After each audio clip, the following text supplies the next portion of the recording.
So, how are your investments doing? Do you feel like a boss yet? So now that you know how to start investing, it's time to use everything we've learned until now and apply it to one of the most important aspects of your life, your education. And listen, you girls already know that Talia and I are huge overachievers, so you can just bet on the fact that we both love school. Yeah, I love school, like a bullet in the head. Okay, so maybe don't bet on Talia, but definitely me. Regardless, we both really believe in the value of an education, and that's why we want each and every single one of you to know how you can afford an education too. And let's be honest, college can be really expensive, which is why today we're going to be giving you the full lowdown on everything you can do both before and during college to graduate with the least amount of debt possible.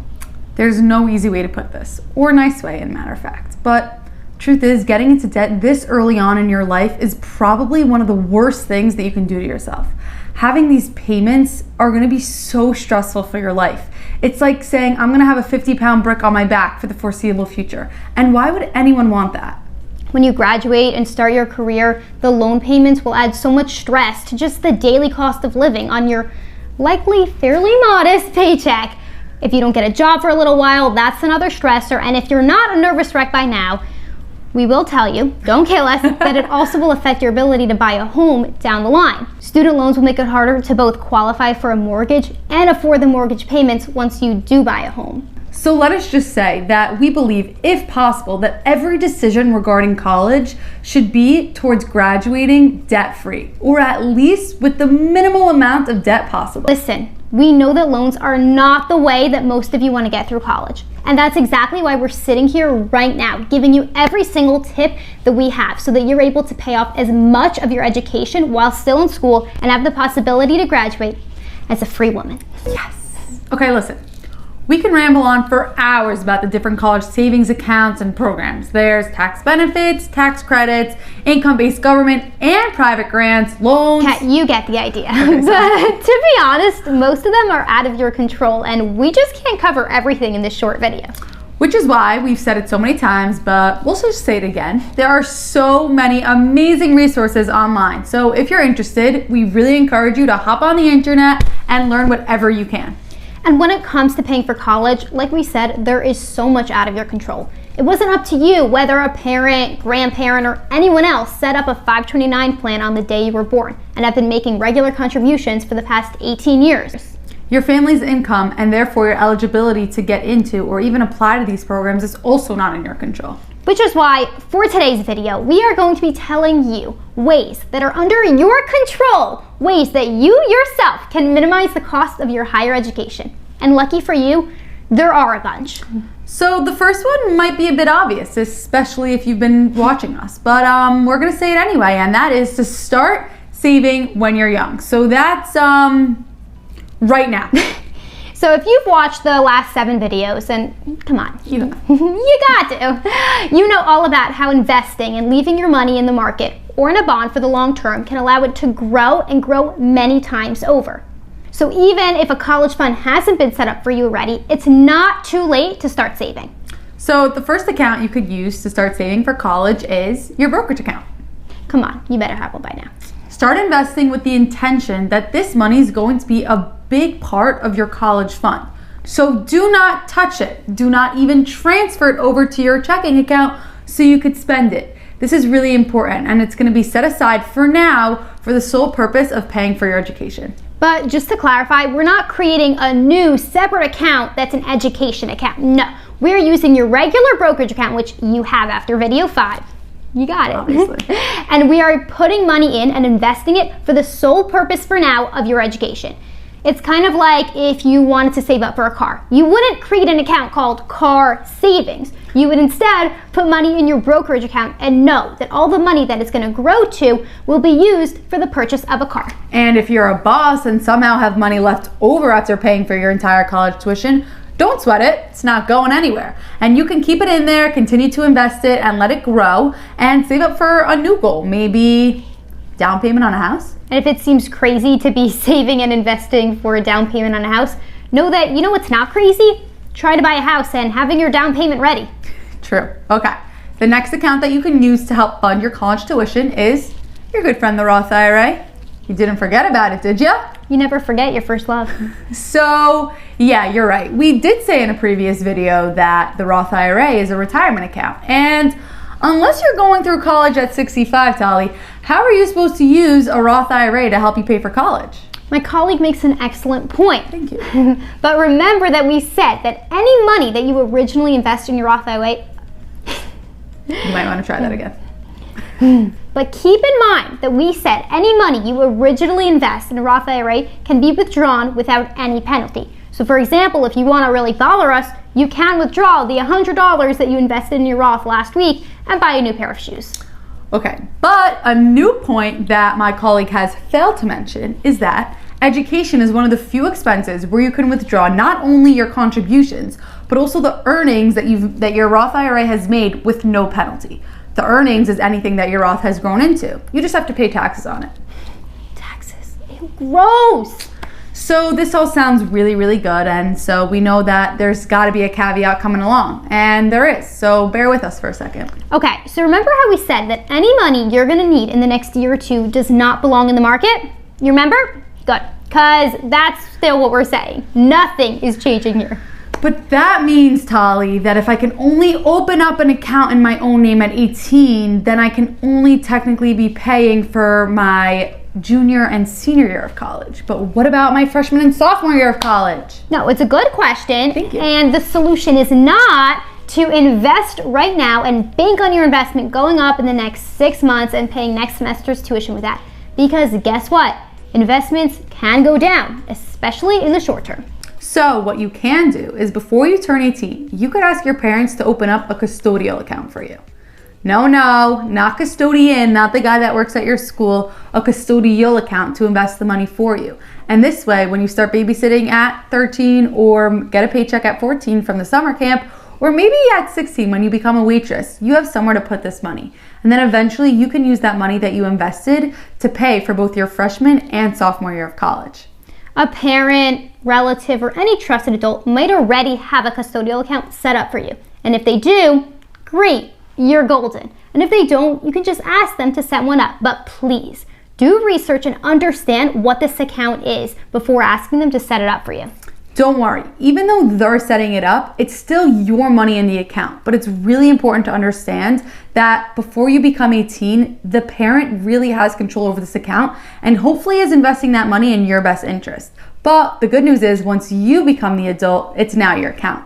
Another really important thing to understand is that when it comes to need-based college financial aid, a custodial account is considered your asset belonging to you as opposed to a 529 plan, which is another college savings account, which is considered having belonged to your parents or whoever set it up for you. So long story short, I'm not going to confuse you, but just know that custodial accounts have a greater impact on need-based financial aid for college than a 529 plan. The other thing to know about a custodial account is that you may owe taxes on what was earned during this year. Yeah, it's a lot of fun. Taxes are just the highlights. And just like investing from a young age gives you a head start, there are so many ways to get ahead and get ready to pay for college while still in high school. Personally, I love working towards something bigger than just the here and now. The satisfaction of the blood, sweat, and tears of today, knowing that it will help me tomorrow, makes it so much easier. And if you want to maximize your time in high school and really get ready to start paying for college, utilize all that your high school offers. Many high schools offer their students the ability to take college courses as seniors. Do this. This will allow you to graduate with up to 12 credits. Those credits are with you to carry wherever you go. This is not a small gift. Ask anyone in college. I'm in college. This is almost a full semester. That's huge. Or take advanced placement classes that your high school offers. I know, not the most fun piece of advice we've ever given you. Our advice usually isn't. But taking APs is seriously an amazing way to just skip over the annoying requirements of college. I took a few APs in high school, and while I was in them, I didn't even understand why. I was just like, cool, this seems like something an overachiever would do. But let me tell you, when I got to college and I sat back as I watched all my friends take Intro to American Artifacts, I was like, yep, that's why you take APs. If you can't or just don't want to handle the extra stress of taking APs on top of your normal workload, that's totally okay. But consider taking summer classes at your local college after high school. But please, double, triple triple check and make sure that the credits you're taking will transfer over to the college you're planning on attending. The only thing worse than taking summer classes is taking summer classes and then realizing that your credits don't transfer over. So do careful research and call up an advisor and make sure that the college that you're attending accepts these credits. And Liz is still bitter about this, so let me just say, it's a very good idea to always get this type of thing in writing. Probably like an email from someone at your college. You just don't even know how much aggravation it might save you. Once you're in college, consider taking the maximum amount of credits that you can, or that your college allows you to take for that flat tuition. If your tuition is $10,000 a semester, you're paying 10 grand whether you take 12 credits or 21. So stretch that tuition dollars.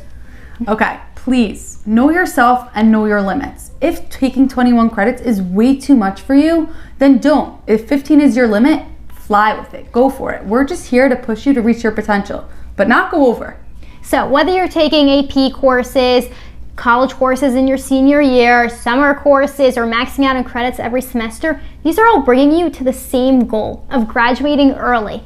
By doing a combination of everything we just spoke about, you'll probably be able to graduate a semester, and don't quote me, but maybe even a year early, which can save you a full year of tuition, cutting your cost of college by a fourth. Don't get us wrong. This will take hard work and dedication on your end during high school and throughout college. But just know that the hours of studying now will save you thousands of dollars in the future, and that will motivate you like you wouldn't believe. But also, can I just say, graduating early is not for everyone, mainly because it does take a lot of people 4 years to figure out what they want to study and what they want to do after college. I could have graduated in 3 years, but I decided to stay for a fourth because it's likely the last time that I could take advantage of my educational years. There's just so much that I wanted to learn, and I didn't want to rush it. And there's a decent percent of people who take more than 4 years to complete college. And that's fine. There's many different possible roads. And the last thing we want to do is encourage you in a direction that isn't right for you. But if graduating early is right for you, or if it could be right for you, just consider it. So in addition to building up some savings and some college credits in your name, it's also really important to focus on choosing the right college for you. Selecting a college is difficult. There's a ton of different factors that go into making this decision. We know that a price puts a damper on things, but it's also just way too important to just forget about. We also know that you might choose a college even though it is not the least expensive by far. They might offer a specific program or major that you're interested in and that other schools don't have. Or maybe they've got an incredible reputation. That's your decision to make. We just want to give you some ideas of how to at least reduce the cost of getting a college degree. And can I just say, I really remember being in high school and being so pressured to get into these prestigious colleges and feeling like if I didn't, none of my hard work would be validated. And even though in the moment it felt like the most important thing in the world, it just isn't everything.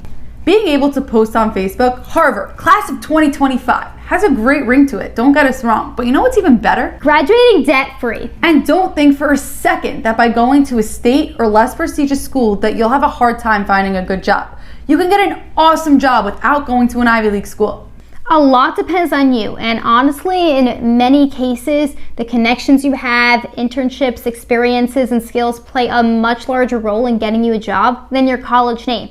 So please do not feel like you need to dish out 70 grand a year just to graduate with a job. And by the way, kind of a side point, but when you're comparing the price of colleges, be sure to add in all those extra fees. They can be sneaky and easy to overlook, but they really add up, so keep that in mind. And when you're deciding where to go to college, keep in mind who's giving you the best scholarships. Also, scholarships usually come with honors programs or athletic scholarships, which are very prestigious and distinguish you as top of the class before even setting foot on campus. When I was looking into colleges, I thought obviously a private school would be more expensive than public colleges, but that's not always the case. Sometimes private colleges can be less than public universities because they just have more money to dish out. But if that's not the case for you, no big. We've got a couple other options down our sleeve.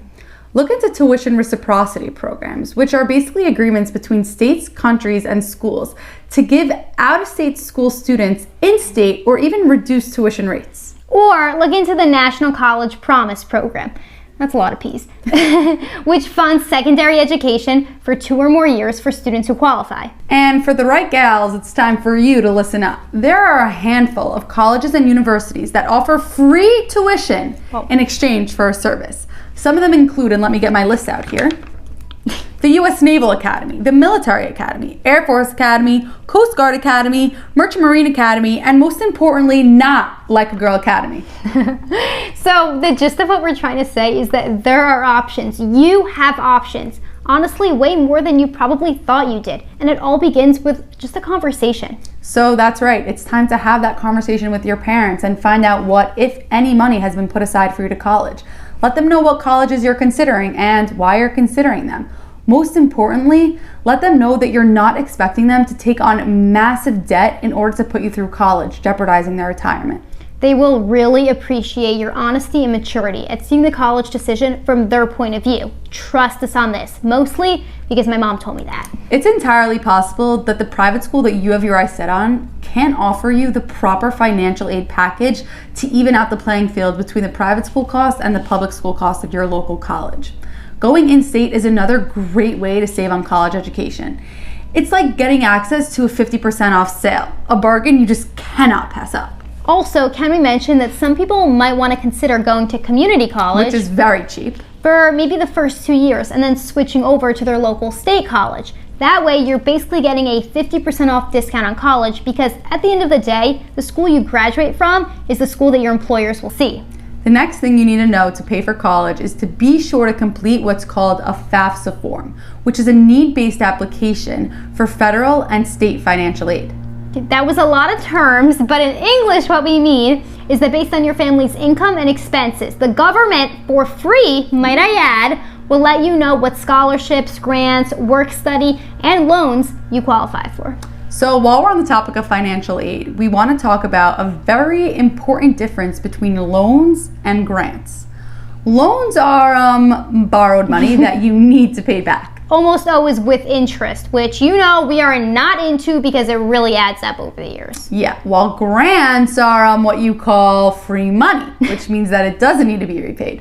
So even if you don't qualify for any scholarships from your FAFSA, note that there are some merit-based scholarships that you can apply for and help offset the cost of tuition. We're going to tell you straight that this is not the easiest way to get a scholarship. I mean, first you have to write an essay and submit it, and that's like not my favorite thing to do. But on top of that, you're then competing against many other students for just a couple hundred or thousands of dollars. But with that being said, you might win. So there really is no harm because if you win, that is free money. So just apply and try it. So can we be real for a minute and just acknowledge that yes, everything that we've mentioned, not even just the essay writing, is time consuming. And will, take away from some of the chill of your senior year. But if you knew how much it's going to help you in college, that's all the motivation you would need. So that's everything that we can think of for you to do before you step foot on college that will really help reduce or even eliminate your debt of college tuition. But if you start college and still find that you need to pay for your tuition, don't worry. And what we mean by that is that if you work part-time throughout college, you can pay off part or maybe even full of your tuition as you go along. This isn't easy and it really requires you to hustle. And you might be sitting here wondering how to even hustle, how to make money in college. And don't worry, that's exactly what we'll be answering for you in a separate video attached to this one. We'll be telling you all of our tips and tricks about how to make money in college, how to hustle, and how to pay off your education as you're receiving it. So your challenge for this week, if you're in high school and if you feel comfortable, is to finally sit down with your parents and have that conversation about college.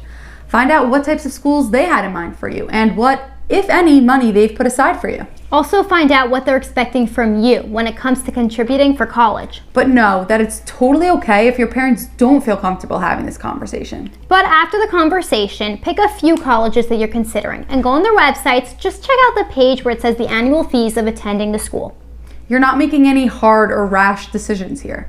All you're doing is getting an understanding of what colleges cost and then comparing the cost of the colleges that you're considering. So now that you're totally prepped on how to avoid student loans, it's time to move on and learn how to avoid other types of debt. That's right. Next video is going to be all about building credit. We'll be telling you how to avoid debt, build good credit, and monitor it. Thank you so much for watching, and we'll see you in our next video. Bye.